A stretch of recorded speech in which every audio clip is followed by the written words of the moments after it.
Hey guys, welcome back. So a lot of people have asked me when I'm going to put out a new video. Well, I have been telling folks whenever I get a deer, but as you might know, bow season has come and gone, and it was a complete flop for me here. I didn't even get very much good footage. I mean, most of the footage that I got turned out like this.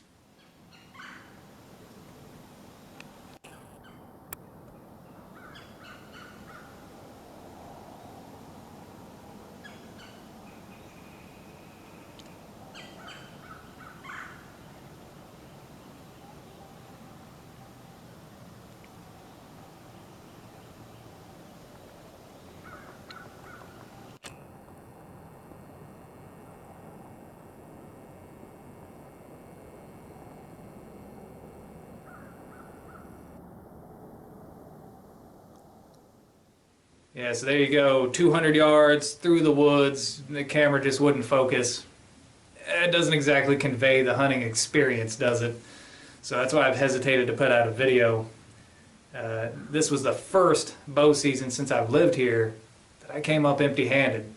So I really wasn't expecting that. I really thought using a tree stand this year and more modern equipment was really going to pay off. But hey, if we were successful every season, it wouldn't be considered a challenge, would it? So there you go. Now I did see a lot of wildlife while I was out there. I saw more squirrels than you could shake a stick at, raccoons, and a gopher.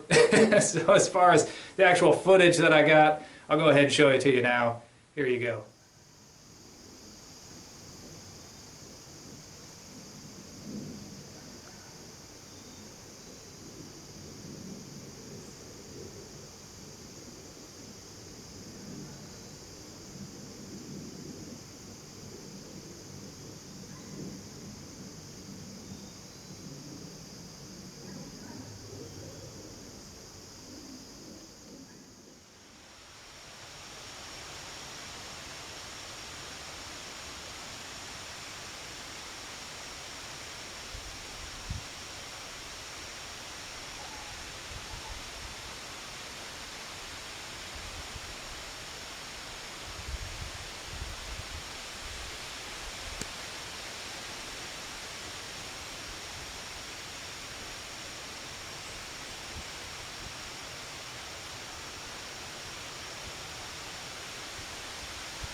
You don't want to step in that web.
Alright, so there you go. That's not to say that I didn't have any close encounters with deer. I did. In fact, I had a really good opportunity to pull it all together, but unfortunately, things didn't go as planned. So here's that hunt.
I think I missed.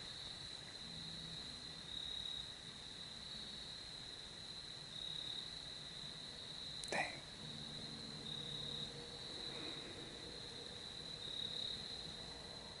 It's a small buck, I know it's hard to tell in the video, but he was a spike. I'd have been more than happy with him though. So that's how that went.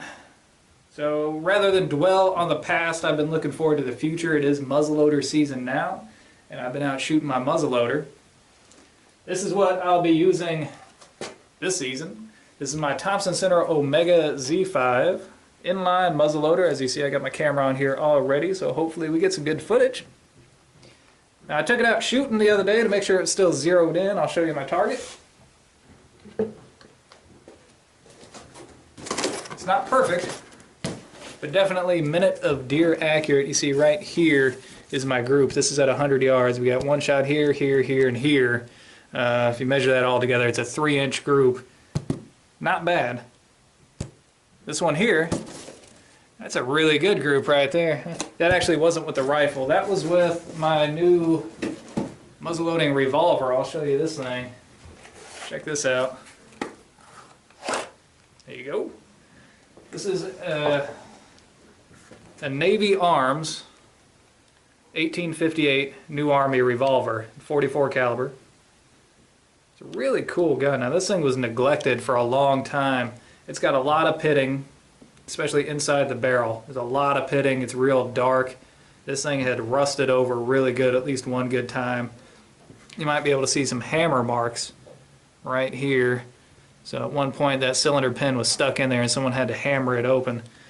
And you might be able to tell this piece here, this barrel stud, is not original to the gun. You see, I bought this at a flea market and I thought I was getting a really good deal on it, but I shot it about 4 times and that barrel stud snapped right off.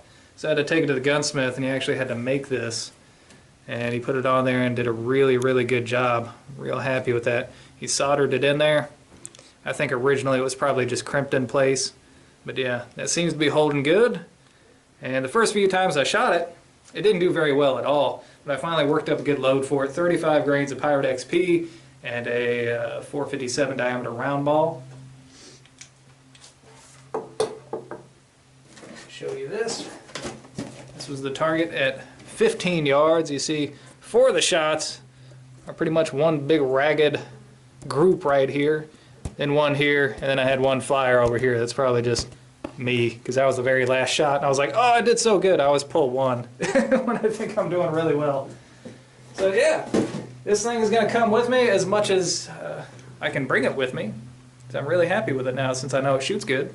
This is actually my third 1858 that I've owned. I've got another one with a shorter barrel My first one had a brass frame. This one has a steel frame. So there you go. And I got this cool holster for it too. I got this at Dixie Gunworks. It's like the Civil War style holster. If you look at it, it looks like it's a lefty holster, but it's actually made to be worn with the butt facing forward on your right hand side. They call it cavalry carry, because if you were in the cavalry during the Civil War, you'd wear your saber on your left hand side for a cross draw with your strong hand, your right hand, and then this would be cross draw with your left hand. But you can draw it with your right hand if you want to, using they call it cavalry twist. So it's a really interesting way to carry, and it's actually more comfortable to carry it this way too. I found if you have your rifle slung over your shoulder here, you don't have that butt of the gun banging up against your scope. So it's pretty cool. I got a gun belt on order too. It's going to really bring that all together. So I am very hopeful for this muzzleloader season, and since I've been kind of frustrated with bow season, I don't think I'm going to be passing up too much. So I'm suspecting that the deer are going to start dropping hard and fast here soon. But anyways, thank you guys for sticking with me this long, and hope you guys enjoyed it. Until next time, thumbs up.